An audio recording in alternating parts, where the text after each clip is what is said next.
Hey there, everyone. Welcome to Riff on This, candid conversations behind the music in Florida. And if you know anything about Florida or music, you know that this is a big old state and we have a ton of talent. But we're here for all of the juicy details and amazing stories flowing through all the genres in the Sunshine State. I'm your host, Samara Kokinas, taking a break from the weather to catch a musical vibe with you.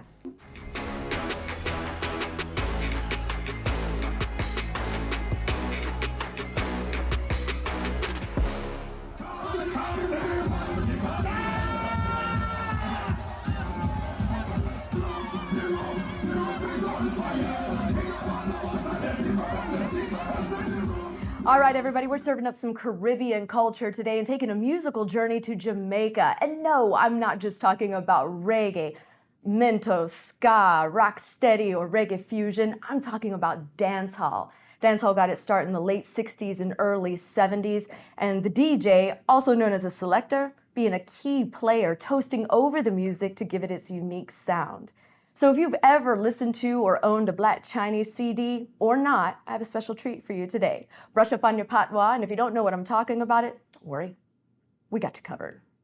Get ready for my next guest. Not only is he a selector and member of Black Chinese Sound, but he's also known as a remix king.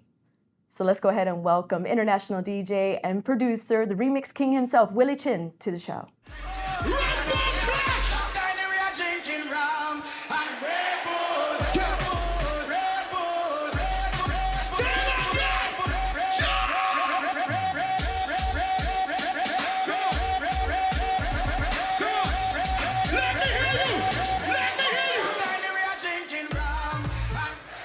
Willy Chin. Bless up, oh, respect. My goodness. It is so good to have you here on the set of Riff on This. Thank you so much. Thanks for having me, thank you. Let me just say something. I probably just confused a lot of people who don't personally know me. So just to give you guys some insight, a little background here, because they're probably saying, what does she know about dancehall music? I'm married a Jamaican like over 15 years ago. So there's that. And before that, I had plenty of friends that were from the Caribbean. So honorary. Honorary. But before we get into the show and we tear down the place, you have a special way of starting your shows that I really enjoy. And it really has everything to do with blessing the studio or the vineyard you're playing in. Why is it that you do that?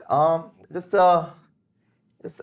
customary, just gotta be polite to the people, you know? Just introduce myself properly, make sure everybody know, all right, this is a nice guy. He's giving us blessings. So hopefully they will have fun when I start playing music, right? And not tear down the place. Yes.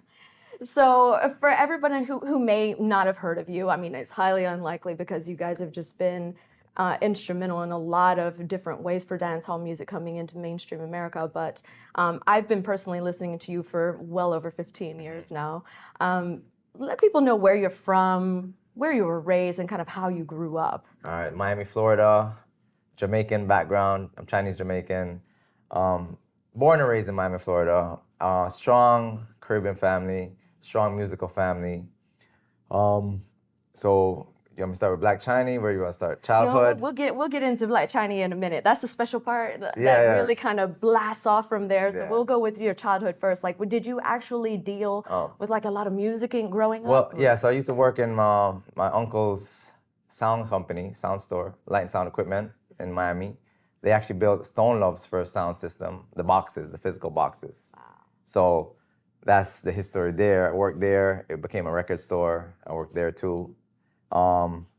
And they used to rent, it's a sound company as well, rent sound.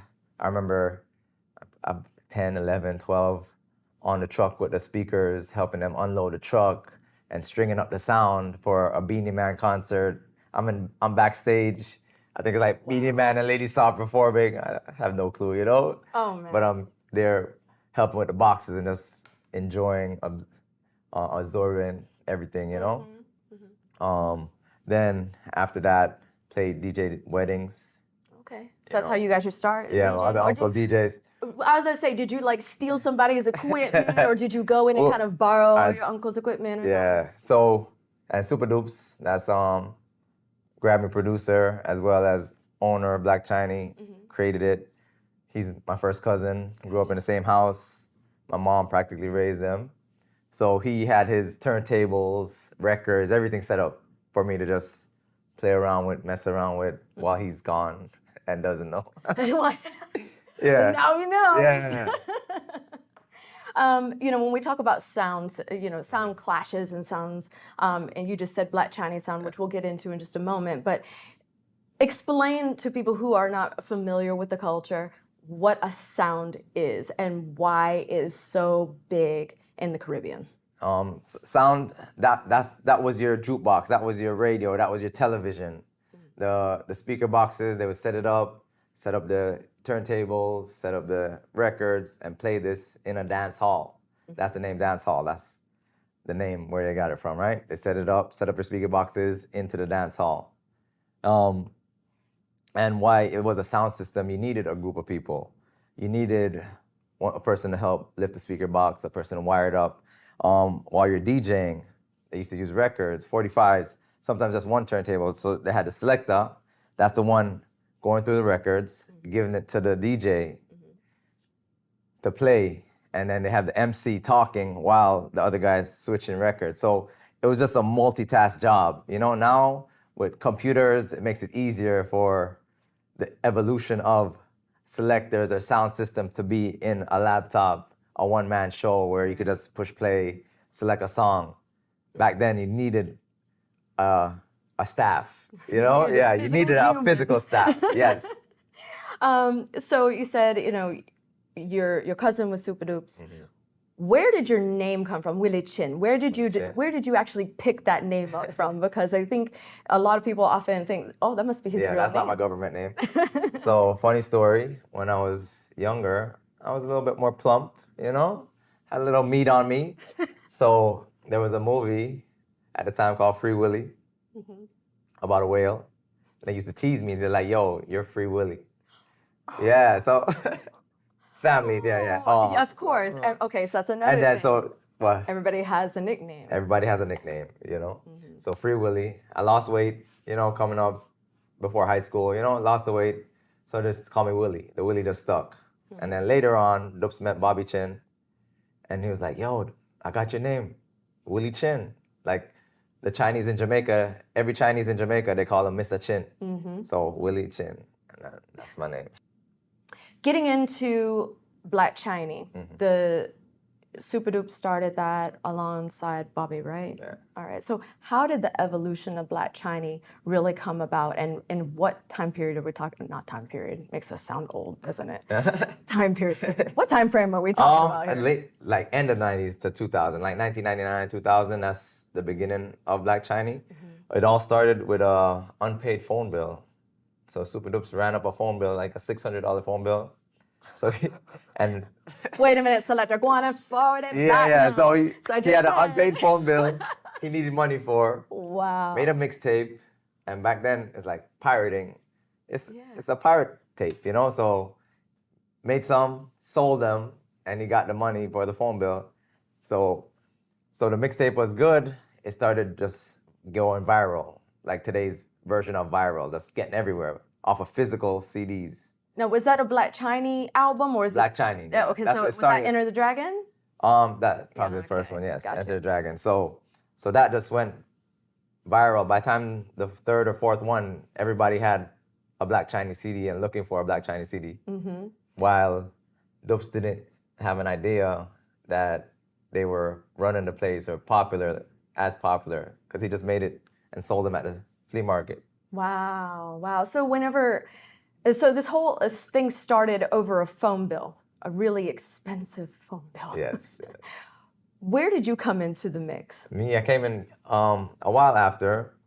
So I went to University of Florida. Okay. Something happened with my financial aid. I had to take a summer off. And Dupes needed more help on the sound. So he's like, yo, since you're not going to school, I'll send you on a few dates. Hey. And I never went back. Oh, man. Okay, so how did your parents feel about that? They were all right. They were all right? Yeah. Okay, so because you were being successful at this point. So where did, and I know there's a fourth member, Washi Killer. Yeah, Washi Fire. Washi Killer, Washi Fire with Major Lazer, Diplo. I saw that Diplo cited Black Chinese as an inspiration for things with Major Lazer. How does sure. it? How is that? Like, I mean, that's got to be like, wow. Okay. Yeah, it's cool. It's cool to see what the inspiration that Black China has had on different genres, different industries. Right. Not just dancehall, reggae, right? Absolutely. You know, Absolutely. and the hip hop, like even the Drakes and a lot of these Caribbean influence hip hops. Like that stems from the remixes that Black China created from back in early 2000s, right? Yeah. To come 20 years later, it's a thing, the genre blending, the fuse of Caribbean and hip hop, Yeah, absolutely. I mean, you guys were you guys are huge for this. I mean, remixing, I mean, everybody's like, oh, it's just a remix. No, this was like It's production, it was like a an album, wave. yes. And it was a wave, though, for Caribbean music coming into mainstream America, because I remember years we would listen to songs, but they'd already been out. Yeah. 5-7 years now. Everybody's like listening to Kevin Little, and I'm like, wow, I've been there, done that. Okay. But you guys really kind of pushed a lot of this music here. So was that, when you see that whole thing kind of pan out, looking back, did you guys ever expect it to turn into that? No, it was not intentional. It wasn't planning out anything. It just, a lot of things happen, and the right place at the right time is just the timing for it, as well as the musical background and the influence we had. Growing up in Miami, the influence, we listened to hip hop. Having our strong Jamaican roots, we listened to reggae. So it's only natural, like, yo, let's put these things together, right? Because that was us. We're just doing us. It's not like we're trying to be somebody. We're trying to do this. Like, okay, this is what we like. This is what we like. And let's just put it out. So whenever you're mixing different genres, I mean, you go full-fledged. I've heard you do rock. I've heard in 2006 you came out with the Willy Chin album, right? That particular one had Nirvana on it. Yeah. And I'm like, wow, wait a minute. What is it about the different genres that attracts you to mix them with reggae? It's a product of me, what I said. Like, this is music I listen to. I've been listening for years, like. You're eclectic. Yes. So Okay. I'm just absorbing everything, and then when I hear something, I'm like, oh, maybe this could go, or maybe this can go, and it's just going through that Rolodex in my brain, just picking out bits and pieces everywhere, Yeah. So what genre do you think is most fun or challenging to mix into your music? Oh man, like I don't put any limits on it. No limits on it, So whatever's, I want to say popular music, but sometimes I don't use popular songs. If it has a good beat, good tempo, I'm gonna use it, But at the end of the day, it is popular music, or try to make it popular, make it sound fresh, make it sound cool. Whatever I could do, just make it sound interesting, Yeah. And whatever my vibe is that day or that week, it could change, Yeah. Whatever I get, or I might be out in a restaurant or bar and I hear a song, could be a Latin song, like, oh, I like that. It could probably go with this song, or just register it and just go home and try to make something. So you have a mixer in your brain. Yeah. That you automatically run all the time when you're listening. Correct. Because I've heard everything from, like I said, Nirvana to Madonna. Like a Virgin was on that one particular album, the Willy Chin Hits album, right? So it's 2006. But in the beginning of that CD, you have this girl saying Willy Chin again and again, and then a little bit further down that CD, a woman portraying your mom comes in and says, "Stop cleaning your room, boy," or no, stop mixing the CDs and go on and clean your room. Yes, that is my mom. That is my mom. She makes features on a lot of my CDs. I love that. Even the bonus track. You ever heard that? Yeah. Oh, bonus track. That's her? Yeah. Stop. Yo. Big up to your mom. Yeah. Seriously. Like when you asked her to first do something like that, what'd she say? Yeah, no, I was like, Mom, come record this. She's like, all right. Okay, like, she's an entertainer too, Okay. in her own right, She loves her karaoke, and if she goes on a cruise ship, she's gonna take the mic and put on a show, right? Okay. Yeah. So Okay. she likes to entertain. No, that's a bonus, because then that's one less thing you have to worry about when you need somebody to fill voice for you. Yeah, for So, sure. I was like, come on, Mom. get in the studio. That's awesome. I did not know that was actually your mother. Uh-huh. That is classic, and I love the family unity because of it. I mean, because Super Dubs is your cousin, and then you have your mom on these mixes, and I just love that so much. So, what is one of your most memorable moments with like Black Chinese? Oh man, well, Fully Loaded. Well, I wasn't there for the first one. I was there for the second one. I think we played like 3 songs, and then they killed the lights, killed the sound, took us off stage, and you're in front of like 40,000 people. And it's like, yo, you need to, and you're in Jamaica, so Yeah. the stereotypes of bad man or whatever, you don't know, right? So you just have to go, exit. Wow. But it's crazy. It was crazy. So you guys at one point all lived in the same house where like one member would live there at a time or something like that, I believe. No, some of the mixes, we just rent a house and everybody's in there. And it's like a camp, a writing camp, but we're just there behind the computer, putting out ideas, mixing on dub plates, trying to voice dub plates and put everything together. All right, so for those that don't know what a dub plate is. Dub plate is... I know what a dub plate is, but... Yeah, so simple term, a song that you know, they re-sing the song, the artist re-sing the song with your name in it and big you up, and that's the dub plate. Gotcha. Yes. They were red, weren't they? I saw some red color. Or, Black. Black. Black, They were black? Why was I thinking they were red? Maybe that was something else. Maybe it was just one that happened to see it was different colors, so it was probably it. When you got an opportunity to hear some of these big artists, I mean, Oh, yeah. Like meeting them?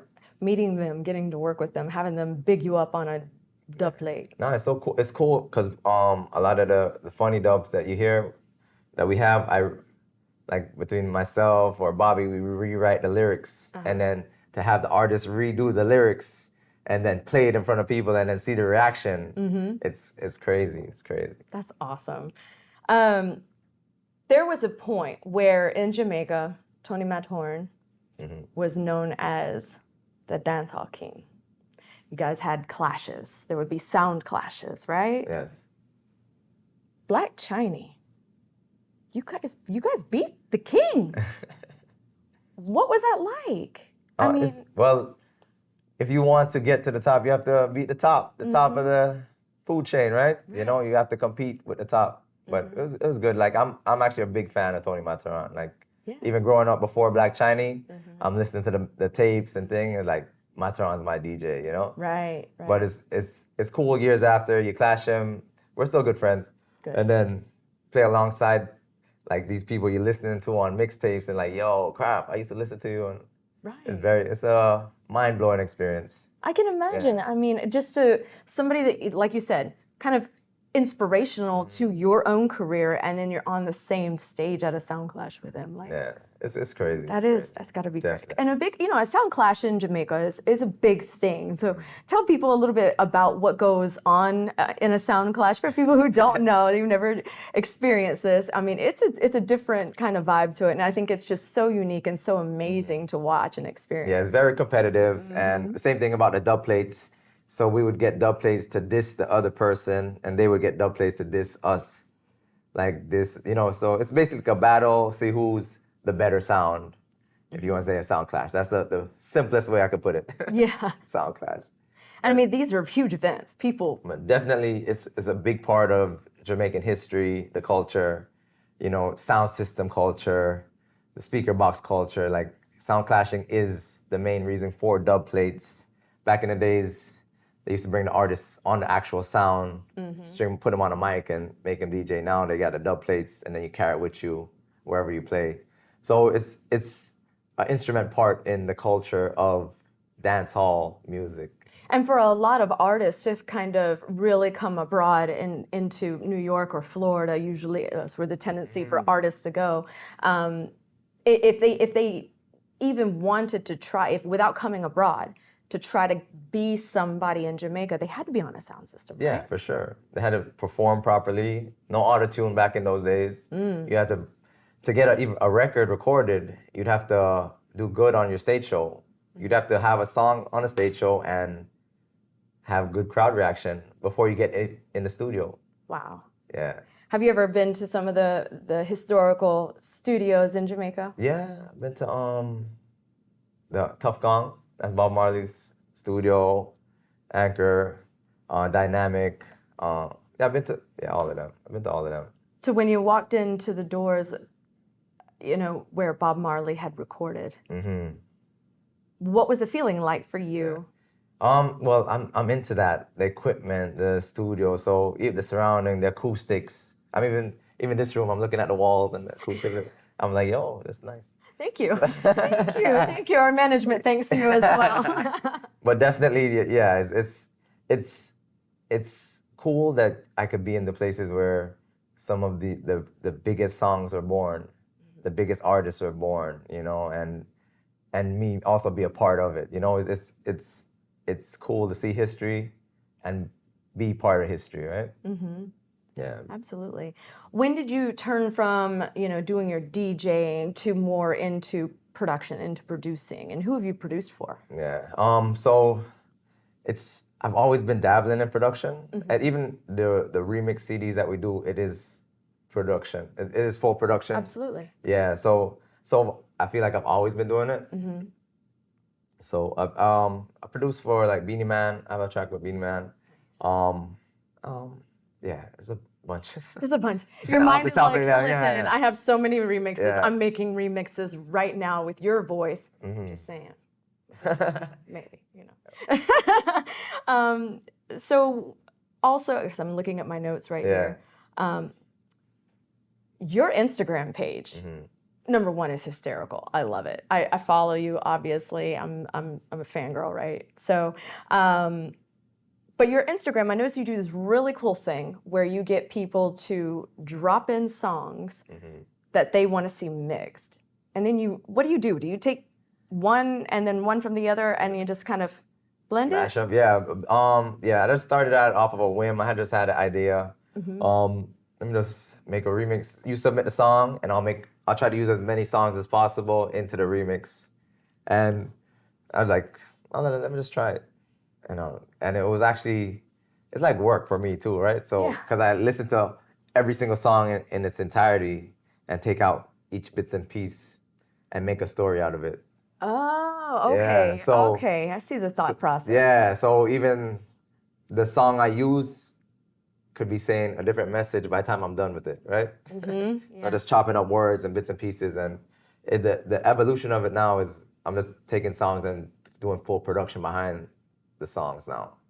So that's the evolution of those remixes. But that's work, you know, it's good practice. It's challenging. Good content, good challenge. Yeah, I like the challenge. You know, also sometimes I get lazy, I'm not gonna lie. So I force myself. It's a good way for me to force myself just to keep doing stuff, you know. I'm sure that your fans and followers that appreciate all of the music that you've been producing over the years. I mean, you're the remix king, right?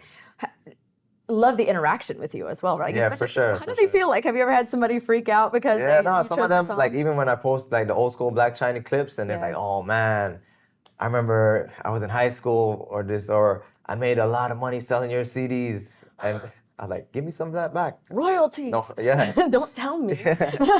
And then some like, yo, just thanks, just keep doing what you're doing. A lot of that, and it's very, what's that, warming, you know? Yeah. Yeah, I mean, you have to have that appreciation, of course, because, I mean, for people to love your style, because it's very unique. You don't mix like a typical person mixes. You may hear like, you know, a DJ in a club is going to mix this way. They're going to go from one song to the next one, you know. But your remix CDs and albums, CDs, I say CDs, your files now, right? They're so unique and so different. How do people, or how would you explain it to people who haven't listened to your music? That's a hard one. I don't know. You don't know? Like, I don't know. You have to ask unique. the listeners. But it's definitely, you have to enjoy music to enjoy the mix. But actually, a lot of people I know that they're not fans of dancehall or haven't been, that's what started them on dancehall. A lot of people I meet right now that haven't been DJs, they're like, yo, that mix made me want to DJ. This mix made me want to produce. This mix made me want to do this. This mix made me want to be an artist. So is that inspirational? I think just listen to it with an open ear, and if you like it, you like it. You know, to me, there's, you know, all music is, I mean, good music is good music. Correct. But even if you don't like one specific genre, you never know if you might like a song in that genre. Correct. Because it can sound different. Yeah. It's not all the same, you know? So you guys are still touring, Yeah. correct? Still touring. Doing international. Still active. We're more focused on production now, you know, so that's where it's headed. Got you. Yeah. So we got Walshy Fire is with Major Lazer. You're doing your thing. You're here. I mean, you just played in a gig. Dukes is in the studio. Okay. Bobby's still touring too. He's back in Jamaica now too. Wow. So of all the places that you've visited, what is one of your favorite places to go into? Orlando, for sure. Absolutely. I mean, you This is got home fan though. base. Orlando's home. We've been coming here from time. Absolutely. But everywhere has something unique about it. Everywhere is different. Even the music being played out of my laptop, if you hear me in Germany playing, it might be different than hearing me in Orlando, hearing me in Jamaica, hearing me in Toronto, hearing me in Japan. It's everywhere has their own little uniqueness about it. Gotcha. You know. Well, I know you played with the Pepper Seed event, and it's focused on 90s and 2000s rhythms. Yes. Is that your favorite time frame for rhythms, or? Well, 90s. It you is can't mine. beat 90s. Like you know, right. even 80s to 90s, you can't beat any of them. Those are classics. Those are being remade up to today. You know.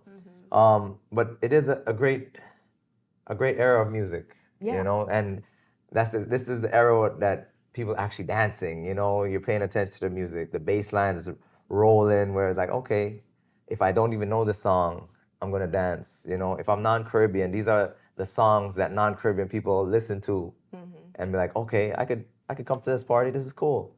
You know, so it's a vibe. You know, Yeah. the Pepper Seed event is lit too. You was there. Yeah. Very Definitely lit. been there. Big up Ghost Rider. You know, that's my Vibe brother. Society. Vibe Society. Yeah. Absolutely. But definitely, you know, these throwbacks events, I love all of them, because that's where we're coming from as well, right? So if you don't know this music, how can you move forward? You know? Right, and the change over the years, I mean, it sounds a lot different now. Yeah. It really does. I mean, dancehall's going kind of in a different direction, so the fact that you still do these remixes, kind of blending those two. Yes, and actually, like, I have an old soul, so if you listen to these mixes, there's a lot of old songs being mashed up with the new ones, and they sound fresh, sound cool, current, but it's me kind of paying homage to the classic songs. Yeah, absolutely. I mean, there was I heard some Morgan Heritage come from you before. I've heard even what's his name? Can't think of his name right off the day. Of course, I'm in my interview, and any other time you ask me who this is, I'm like, yeah, I know who you're talking about. My son used to sing his music all the time, and I can't think of it, so we're gonna move on.